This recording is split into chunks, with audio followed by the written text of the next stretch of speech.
А новая генерация сыграла 2 матча на своем паркете с гостями – московской командой КПРФ. Игры Суперлиги чемпионата России по мини-футболу прошли в минувшие выходные. Увы, в обоих матчах спортсмены из Коми уступили коммунистам. По итогам первого сыграли со счетом 2-5. Во второй день разрыв удалось сократить, счет 1-2.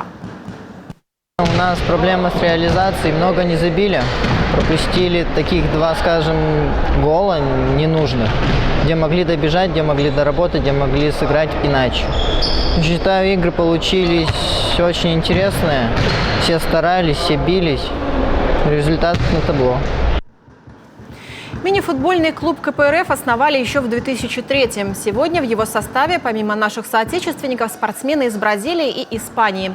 Команда же из Коми молодая, практически все игроки – спортсмены из районов республики.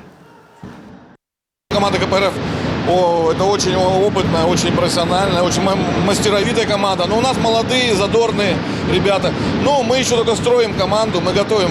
Мы взяли 4 года назад курс на омоложение коллектива, и полностью наша задача, чтобы в нашей команде играло 100% наших ребят. Пока только 80%. На следующей неделе новую генерацию ждут 2 матча с командой «Газпром Югра». Ну а после – плей-офф чемпионата.